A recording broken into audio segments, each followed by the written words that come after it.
નમસ્કાર મિત્રો, તાજેતરમાં ભારતીય કેન્દ્રીય ગૃહમંત્રી અમિત શાહ દ્વારા ગાંધીનગર અને અમદાવાદમાં 8 જેટલા પ્રોજેક્ટનું લોકાર્પણ કરવામાં આવ્યું. ગાંધીનગરમાં એક જે પ્રોજેક્ટનું લોકાર્પણ કરવામાં આવ્યું એ પ્રોજેક્ટ વિશે ગુજરાતની જનતાને ખાસ જાણવા જેવું છે અને આજના વિડીયોમાં આપણે તેના વિશે સંપૂર્ણ માહિતી મેળવશું. જ્યારે તેઓ અમદાવાદથી ગાંધીનગર પહોંચ્યા તો ગાંધીનગરમાં એમના દ્વારા ડાયલ 112 જનરક્ષક પ્રોજેક્ટનું લોકાર્પણ કરવામાં આવ્યું. આ કાર્યક્રમ અંતર્ગત 500 જેટલા વાહનો, ગુજરાત પોલીસના 534 જેટલા વાહનો અને નવનિર્મિત 217 કરોડના ખર્ચે બનાવેલ આવાસોનું લોકાર્પણ કરવામાં આવ્યું.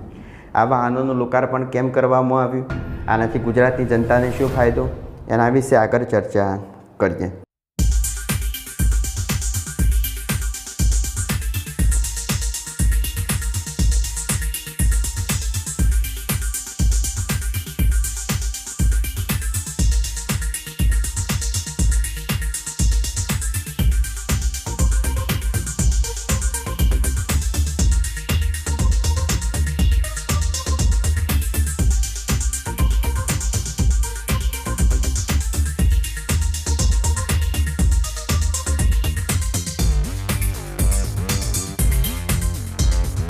મિત્રો, અત્યાર સુધી આપણે સામાન્ય રીતે પોલીસ હોય, એમ્બ્યુલન્સ હોય, ફાયર બ્રિગેડને બોલાવી હોય તો અલગ અલગ નંબર ડાયલ કરવા પડતા હતા, પણ હવે આજે અલગ અલગ નંબર છે, એમાંથી ગુજરાતની જનતાને મુક્તિ મળશે. આ કાર્યક્રમ દરમિયાન અમિત શાહે જણાવ્યું કે આજે ગુજરાતે ડાયલ 112 જનરક્ષક પ્રોજેક્ટના નકશા પર પોતાનું સ્થાન દર્જ કરાવ્યું છે. અનેક પ્રકારના નંબરો જેવા કે પોલીસ માટે 100, એમ્બ્યુલન્સમાં 108, ફાયર માટે 101, વુમન હેલ્પ માટે 181, ચાઇલ્ડ હેલ્પલાઇન માટે 1098, ડિઝાસ્ટર માટે 1070 અને 1077 જેવા જે અલગ અલગ નંબર હતા એમાંથી મુક્તિ મળશે. હવે આ જે નંબરો છે ડાયલ 112ના નિભાવ પાછળ ગુજરાત સરકારે વર્ષે 92 કરોડ રૂપિયા ખર્ચ કરશે. એટલે તમારે હવે આ અલગ અલગ કોઈપણ પ્રકારના નંબર ડાયલ કરવાની જરૂર નથી. માત્ર એક જ નંબર ડાયલ કરવું, 112 નંબર, જેનાથી તમે અલગ અલગ પ્રકારની જરૂરિયાત પ્રમાણે સેવા મેળવી શકો છો. કરશો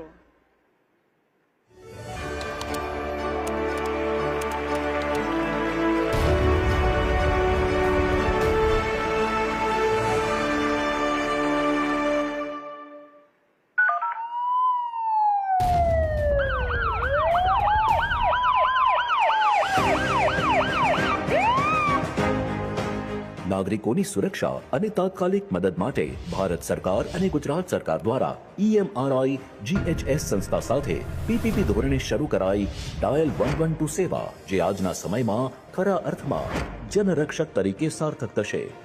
જ્યાં location tracking, real time monitoring અને અસરકારક કેસ મેનેજમેન્ટ સાથે નાગરિકો પોલીસ વિભાગની ડાયલ સેવા 100, 108 એમ્બ્યુલન્સ સેવા, 101 ફાયર, અભયમ 181 મહિલા helpline, disaster helpline 1070, 1077, child helpline 1098 વગેરે કોઈ પણ આકસ્મિક પરિસ્થિતિમાં ઇમરજન્સી સેવાઓ એક જ નંબર પર 112 પર કોલ કરીને મદદ મેળવી શકાય છે.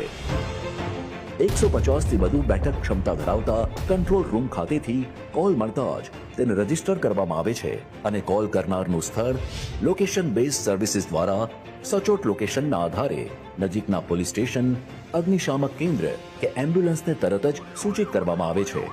માનનીય વડાપ્રધાન શ્રી નરેન્દ્રભાઈ મોદી અને માનનીય કેન્દ્રીય ગૃહ અને સહકાર મંત્રી શ્રી અમિતભાઈ શાહના નેતૃત્વમાં આધુનિક ટેકનોલોજી, ઝડપી કમ્યુનિકેશન નેટવર્ક અને તાલીમબદ્ધ સ્ટાફની મદદથી મિનિટોમાં સહાય અને સુરક્ષામાં વિશ્વાસનો ગુજરાત સરકારે સંકલ્પ લીધો છે.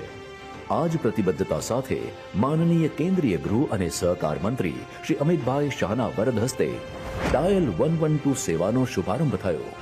સુરક્ષા દરેક નાગરિકનો અધિકાર છે, એટલે જ ઝડપી પ્રતિસાદ, અવિરત સેવા અને સુરક્ષાનો અડગ વિશ્વાસ. ડાયલ 112. આની પાછળ ગુજરાત સરકાર દર વર્ષે 92 કરોડ રૂપિયાનો ખર્ચ કરશે. સ્ટેટ ઇમરજન્સી રિસ્પોન્સ સેન્ટર લગભગ કેન્દ્રીય પ્રબંધન હેઠળ 24 કલાક અમદાવાદમાં ચાલુ રહેશે. 150 સીટોની આ ક્ષમતાવાળું કોલ સેન્ટર દરેક સેકન્ડે એલર્ટ રહી એકીકૃત પ્રણાલીથી આ બધા જ પ્રકારની સેવાઓ સાથે જોડાયેલું રહેશે. આજે ડાયલ 112 જનરક્ષક PCR વાન એનો બેડો કુલ મળીને પોલીસ બેડાની અંદર 1000 આધુનિક વાહનો આજથી ગુજરાતની જનતાની સેવામાં લાગી જશે. હવે આ જે લોકાર્પણ કરવામાં આવ્યું એનાથી આની અંદર જે GPS સિસ્ટમનો પણ ઉપયોગ થશે. એટલે આ ફોન ક્યાંથી કરવામાં આવ્યો, ફોન કરવામાં આવેલ હોય તે સમયે તેની નજીક કયા પ્રકારની એમ્બ્યુલન્સ કયો આગળ હાજર છે, ફાયર બ્રિગેડ કયો આગળ હાજર છે, પોલીસની ગાડી કયો આગળ હાજર છે, એ સંપૂર્ણ એનું લોકેશન GPS સિસ્ટમની મદદથી રાખવામાં આવશે કે જેથી ઝડપથી એક જગ્યાએથી બીજી જગ્યાએ પહોંચી શકાય. અનેક પ્રકારના નંબરો, ટોલ ફ્રી નંબરો, એની માયાજાળમાંથી ગુજરાતની જનતા આજે મુક્ત થશે. પોલીસ માટે 100 નંબર, એમ્બ્યુલન્સ માટે 108, ફાયર માટે 101, વિમેન હેલ્પ માટે 181, ચાઇલ્ડ હેલ્પલાઇન 1098, ડિઝાસ્ટર માટે 1070, 1077, અનેક પ્રકારના નંબરોનો ગૂંચવાડો લોકોને કન્ફ્યુઝ કરતો હતો. આજે કોઈ પણ પ્રકારની સુરક્ષા સાથે જોડાયેલી સેવા જોઈતી હોય, ચાહે ડિઝાસ્ટરની હોય, ચાહે ચાઇલ્ડ હેલ્પલાઇનની હોય, ચાહે વિમેન હેલ્પલાઇનની હોય, ફાયરની હોય, એમ્બ્યુલન્સની હોય કે પોલીસની સેવાઓની જરૂર, એક જ નંબર 112 ડાયલ કરવાથી બહુ ઓછા સમયમાં તમારી જોડે એ સેવાઓ ઉપલબ્ધ થઈ જશે.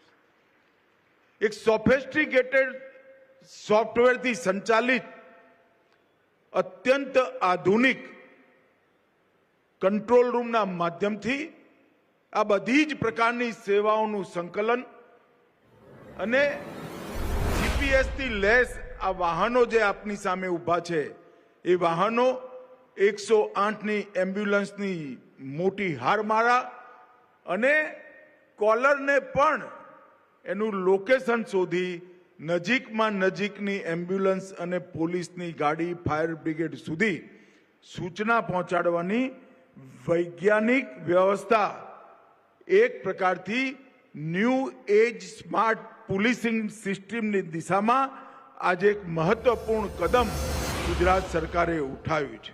તો હવે ગુજરાતની સામાન્ય લોકોએ જ્યારે કોઈ પણ આની જરૂરિયાત હોય, પોલીસની હોય, એમ્બ્યુલન્સની હોય, તો 112 નંબર ડાયલ કરી અને એની સેવા મેળવી શકે છે. આજના વિડીયોમાં આપણે માહિતી મેળવી અત્યારે કોઈ સરકારી સેવા માટે જે અલગ અલગ નંબરનો ઉપયોગ કરવામાં આવતો હતો એ દરેકમાંથી ગુજરાતની જનતા હવે મુક્ત થઈ. માત્ર એક જ નંબર ડાયલ કરવાનો રહેશે, 112 નંબર, જેના પરથી તમે દરેક પ્રકારની સેવા મેળવી શકશો. જો વિડીયો ગમ્યો હોય તો લાઈક કરો, શેર કરો, ચેનલ સબસ્ક્રાઈબ કરો. ત્યાં સુધી જય હિન્દ, જય ભારત.